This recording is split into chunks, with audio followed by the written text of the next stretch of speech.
So this happened about 10 years ago when I was a freshman in college. I had just recently started dating my boyfriend as well. He lived a few towns away from me at that time. We actually now live in a cute apartment not far from where this story takes place. I was taking some of the back roads toward the parkway to get home. I had fallen asleep at his house while watching a movie, so it was around 3 a.m. and I was really exhausted. I knew the way to the parkway well enough, but I was still not that familiar with that particular part of town. As you get closer to the parkway, you have to actually cut through a park to get to the entrance ramp. That being said, there were very few lights around this area. The nearest house wasn't very far away, but it was completely out of sight. I pulled onto the short road and saw a golden sedan stopped right in the middle of the road. It was actually stopped in such a way that it didn't really matter which way you were traveling, it was going to be a squeeze to get around him. Just for a little bit of background, I'm a very small person. At the time, I might have weighed 100 pounds total, and I was only 5 feet tall. I slowed my car down and was trying to see if I could see any headlights coming from the other direction. I wanted to make a move to pull around him. Before I could do anything though, this tall man ran around from the front of this stopped car and started waving his arms to get my attention. As I mentioned, I was small, young, alone, and it was 3 a.m. There was no way I was going to stop for this guy. Even considering all that, this man didn't look particularly worried. He didn't look scary or anything, but an alarm went off in my head that something was not quite right about this situation. I tried to inch up slowly so I could pass him by, but he stood in front of my car and would not let me pass. I quickly locked all my car doors and stopped completely to not run him over. He started trying to talk to me through the window. He was now making his way over to my car. My hearing is not very good. He was so close to me though that I could actually read his lips. He was asking me for help or something. He wanted to take my cell phone to call someone. I said that I was very sorry, but I couldn't do that.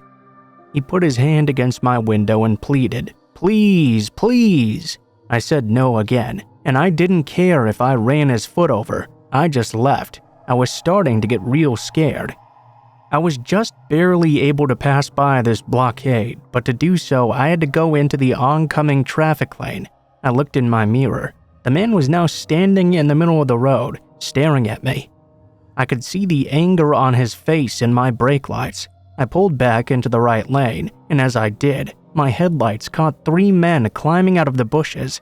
They were all dressed in the same black t-shirts and jeans, and they were all glaring furiously at me.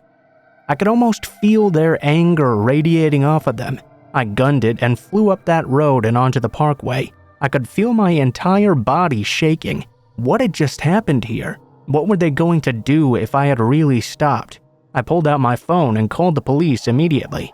They had to transfer me a few times because no one could quite figure out who I should be talking to, the county police or the highway patrol.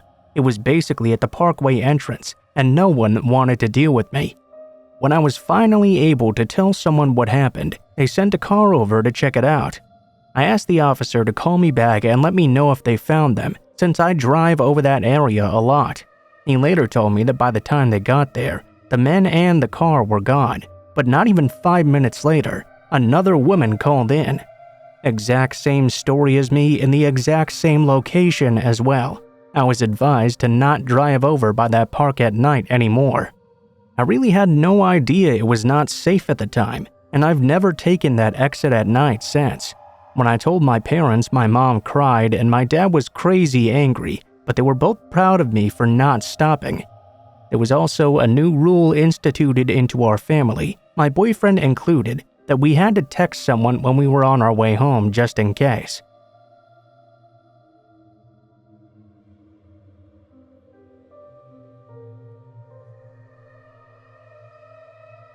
I was 18 years old and on my way home to California on a summer break after my sophomore year of college.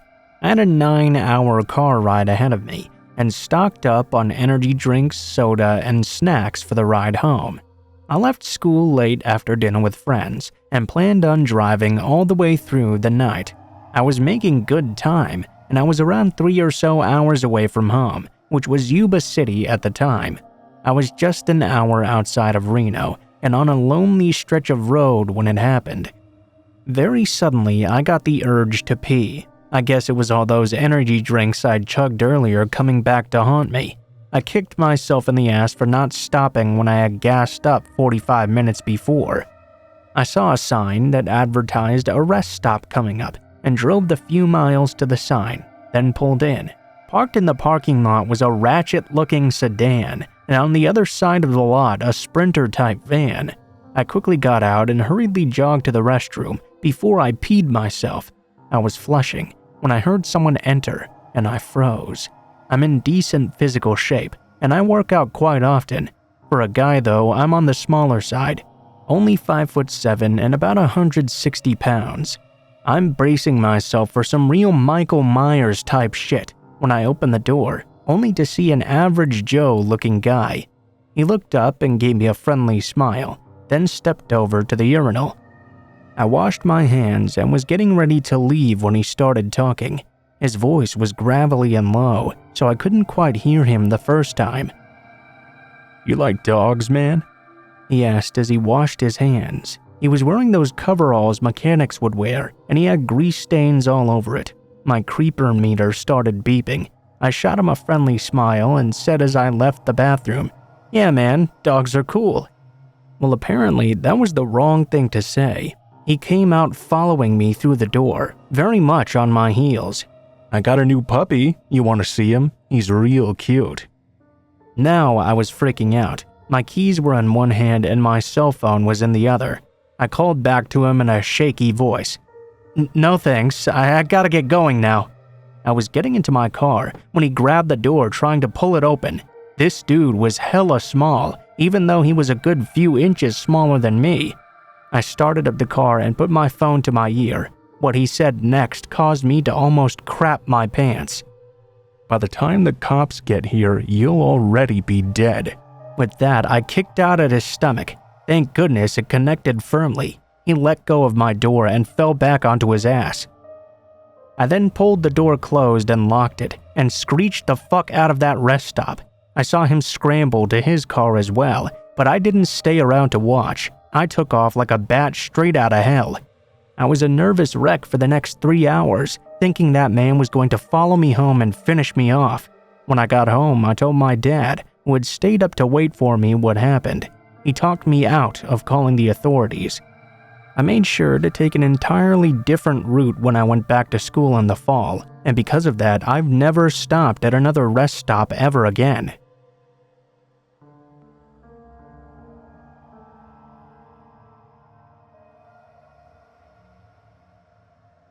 This happened back when I was 17 and living in a small rural village.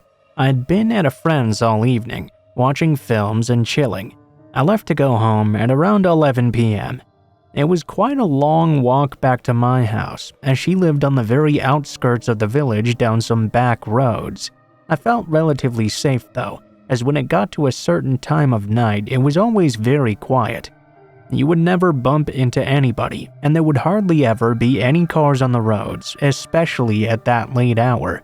It was actually very weirdly peaceful. Where I lived was a large avenue with 2 big blocks of houses, like 2 big circles that you would get to after following a small dark road that consisted of a few large old houses and a vicarage. As I was passing by, I saw this beat-up little red Nissan Micra coming towards me. The closer it got, the more it slowed down. The guy was clearly breaking his neck trying to look at me. There was absolutely nothing subtle about this. It nearly came to a full stop as it drew alongside me, and I began to panic. There was not a single other soul about, just me and this strange guy. I was determined, though, not to get myself in a tizzy, so I picked up the pace and refused to look at him. As far as I know, he just drove off without even attempting anything further. I continued to walk home at this point, literally a 5-minute straight line from there. I kept on listening out for a car engine or any noises to indicate he might be following me. I was also vigilant of any headlights creeping up behind me. I heard nothing though and saw nothing either. I breathed a big sigh of relief, as I could now see my house within view. I walked in and locked up the door. I saw my mom stood in the living room chatting with someone on the phone. I was trying to interrupt her conversation to tell her about that weird guy in the red car, when for some reason she went out to the front window and peeked through the curtain. She took the phone away from her ear and said, "What's that car?" This was all a minute since walking through the door. I was thinking to myself, it can't be him, because if he had followed me, I would have heard his car. Before I even got the chance to look for myself though, there was a knock at the front door. As I go to answer it, only pulling it open a few inches, there is that guy, stood there empty-handed, wearing a baseball cap. It was the very same guy from that car. I have no idea how he followed me without me noticing. Can I help you?" "Yeah, did you order a pizza?" he asked me. No, I think you have the wrong house." He took a step toward me and said again in a not fucking around kind of tone, "No, I said, did you order a pizza?" Before I replied, my mom came up behind me, opened the door fully, and said, "Is there a problem here?" This caused the man to back up and mumble. I guess he was not expecting anyone else to be home. "Oh, I'm sorry, I must have had the wrong address." He took off and hopped in his car, speeding off into the night. Safe to say, we were both a bit spooked after this, and made sure every part of the property was locked up properly.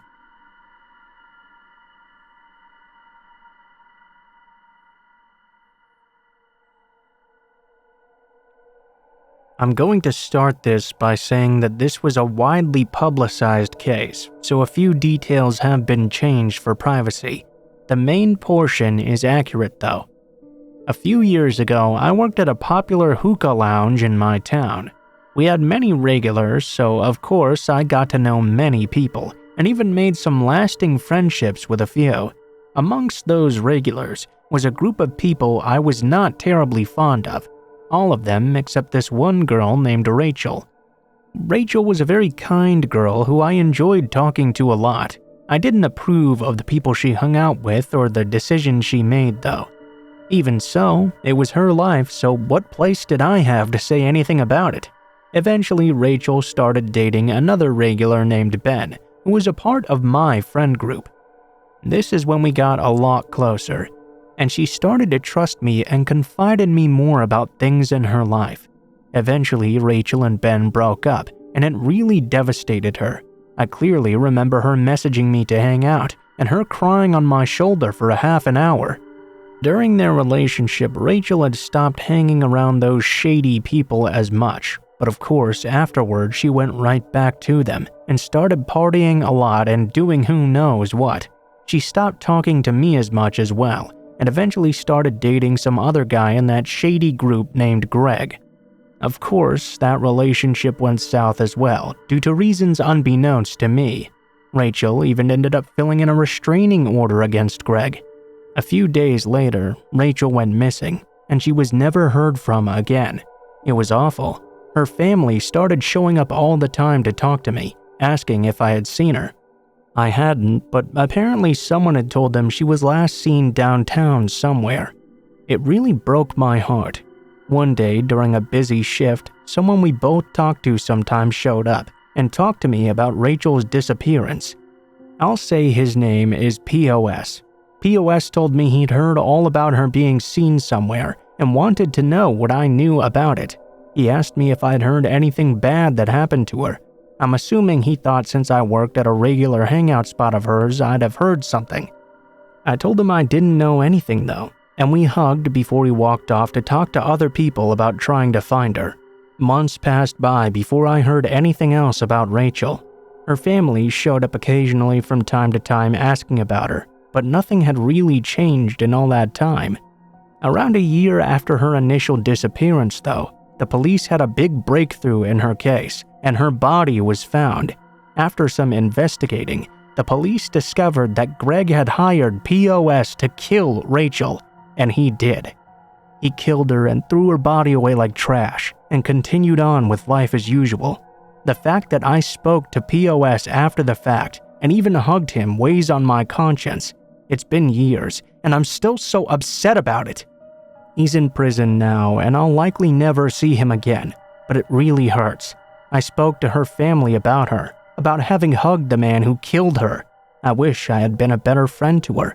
I still think maybe I could have saved her if I had done more. I could have insisted she not hang out with those kinds of people. I don't blame myself for her murder, but I think, or maybe wish, I could have done something else. Had I been more insistent, maybe she'd still be here. I don't know. All I do know is that if for whatever reason I ever see that guy again, I won't let him off the hook. He knew she was dead, and he still treated me like a friend and asked if I'd heard or seen anything about her. What a piece of shit. I hope you suffer.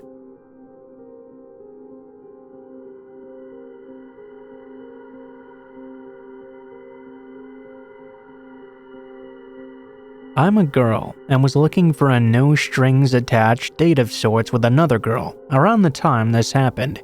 I just wanted the comfort, I guess. Who knows? I went on Plenty of Fish, the dating site, and let everyone know I was on the market.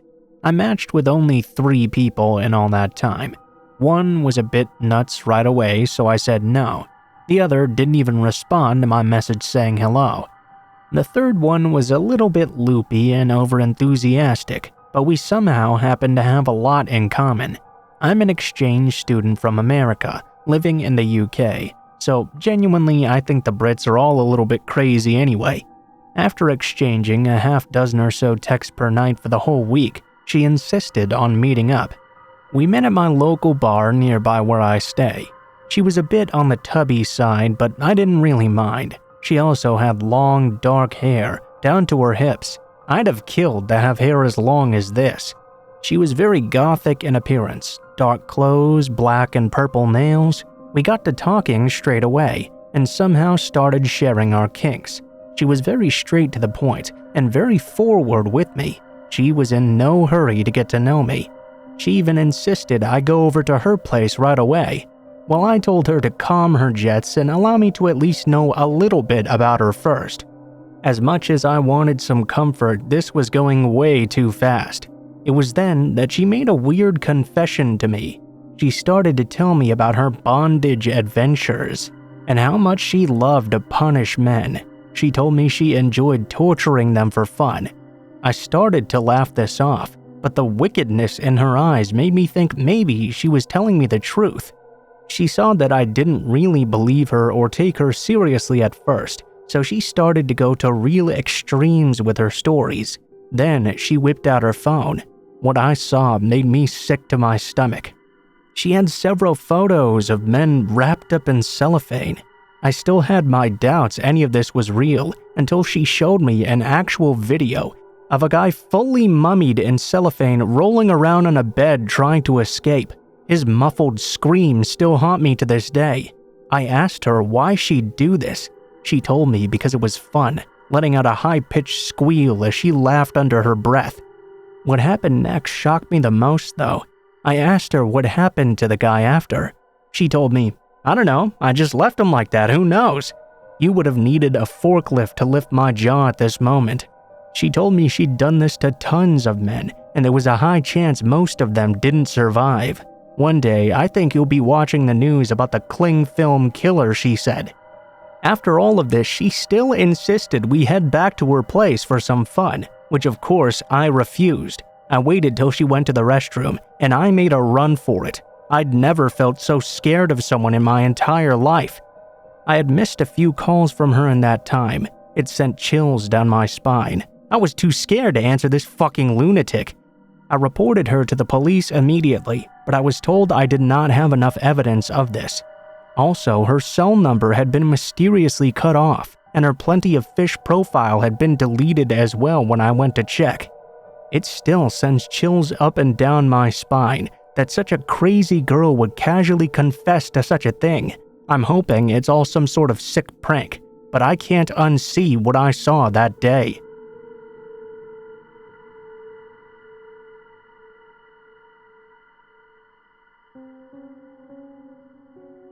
This was November 2016 in Glasgow, Scotland. I was desperate at the time, I must admit. I'd been single and alone for quite some time, and it was really driving me crazy. That's when I met Laura. She came across as a very sweet girl and all, but she was in a real hurry to meet me. So I did. She insisted we go to the pub, no fancy dates necessary to her, but I didn't really mind this. At first glance, I knew I'd been swindled. She looked very different from what I'd seen before. I didn't really mind though. I was just happy to have a date at all. I didn't exactly think I was very good looking myself, so I decided to give her a chance to redeem herself. We got to talking, and after a few beers, things started to get more intimate. Before I go any further, she was quite an overweight girl with long dark hair, and she had eyeshadow similar to Amy Winehouse.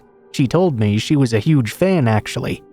I'd asked about her hobbies and interests and all that normal first date stuff, but she kinda rebuked me and instead asked me to talk more about myself instead. I told her about my job and she yawned sarcastically. "Let's talk about your sex life," she said. She slipped her foot out of her shoe and started rubbing my crotch with her bare foot. Needless to say, I was very aroused. Yeah, I didn't have much to say in that department. It had been a while since I'd had sex, so I was very honest with her. I asked about hers. She said she had a lot of kinks and that she'd done things that I'd never imagined. "Wanna see what I can do?" she said. "Let's go to my place." At this point, I was starting to feel very drunk. I was amazed, as it was only on my 4th pint or so. I did have 2 shots though, so I put it down to this. We waited for a taxi. She was holding my hand excitedly, whispering into my ear that she was going to do some things to me that I'd never experienced before, and probably never would again. In a way though, I actually couldn't wait to just fall asleep. My head kept feeling heavier than the rest of my body, like the ground was moving underneath my feet. The rest was a blur. I can't even remember getting into the taxi. I do remember though falling down the stairs at one point as she was standing above me laughing at me. "Come on," she said. "Get your sexy ass up here." I struggled up the stairs, and before I knew it, from what I remember, I was in her bedroom naked. It was like I just blacked out. I tried to sit up, only to find myself tied to the bed by my arms and legs. She entered the room dressed in bondage gear. I was deeply aroused but very confused at the same time. She performed some sex acts on me before going all the way. I laid there delighted, don't get me wrong, but something felt very off about this all. I had dozed off for quite a bit. I'd been awoken by a weird screeching sound. "What are you doing?" I said, as she was wrapping my legs with cling film. "Hush now, this is the best bit." I was no longer tied to the bed, but I felt very numb all of a sudden and couldn't move my arms or legs. She kept wrapping me up from my legs upwards. I was screaming at her to stop. Because of this, she placed cling film in my mouth and told me to shut the fuck up. I was struggling to breathe at this point. I tried my best to dislodge that ball of cling film from my mouth. Eventually, I was totally wrapped up from head to toe. I could barely even see anything outside. She told me this was my punishment for being terrible in bed. That she had so many other victims just like me, all wrapped up waiting to die. She left the room and I screamed and screamed. I felt myself slowly fading away into unconsciousness. I woke up on what was now the next day, suddenly able to breathe. This time, there were plenty of people looking at me. They had removed most of the cling film and resuscitated me as well. I wasn't aware of anything until they told me. It turned out I wasn't actually in Laura's flat, but an old abandoned hotel. The police were all over me, asking me questions about what happened. I attempted to show them her Tinder profile, but she had long since deleted the page. I'm grateful to my rescuers that saved me, but I'm forever traumatized by this incident, and I end up with panic attacks when I see people that even look remotely similar to her. It took me a few years to finally trust people enough to go on dates again, and I'm still on the road to recovery mentally. I'm glad that I'm still alive, but I'm wondering if she's still out there, and if there are others like me that did not make it.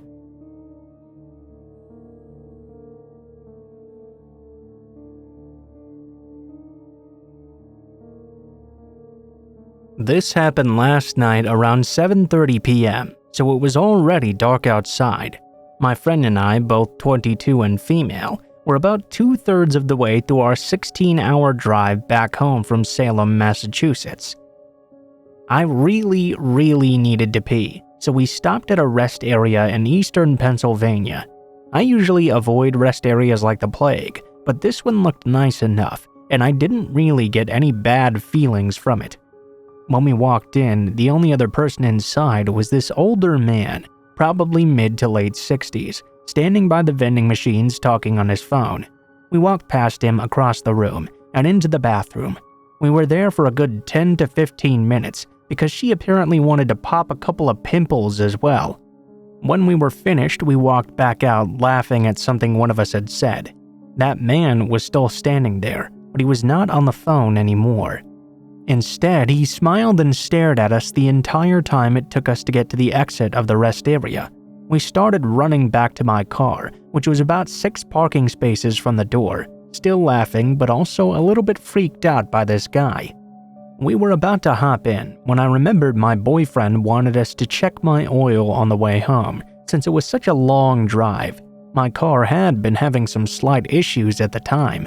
I considered waiting until the next time we needed to stop for gas, but I decided to just get it over with now instead. As I was checking the oil, the man from before, along with a slightly younger man we hadn't seen, left the rest area and both began walking toward us.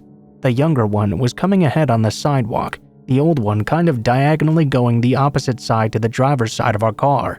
This was odd because there was no other cars past mine. The only cars I could see were on the other side of the lot, closer to the building. My friend and I looked at each other and bolted for the car doors. I realized I was still holding the dipstick, so I cursed. We had to run back over and lift the hood back up. We hurried into the car and locked the doors just as they were approaching. We watched as the younger man slowly walked past the car, staring in at us with his completely blank face. He continued walking down the sidewalk for a while, before pausing for a second and turning around to come back towards us. The man, still just smiling, came within a few feet of the other door, then turned and walked past us to the other side of the parking lot.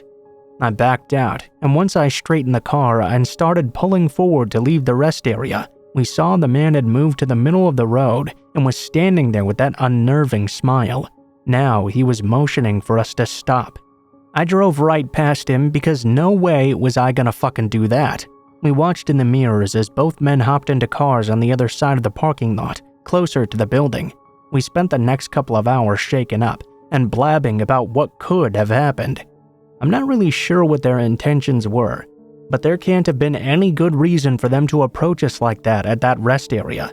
I tried telling myself maybe they were gonna ask if we needed help with car troubles or something, but I was very clearly just checking the oil.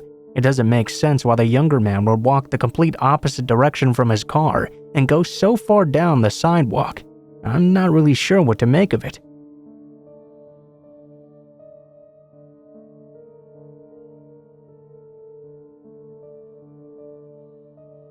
"25-year-old male here. I got home last night, which in my apartment complex means all the good parking spots are already taken. I parked a good distance away from my apartment and began to walk over towards it.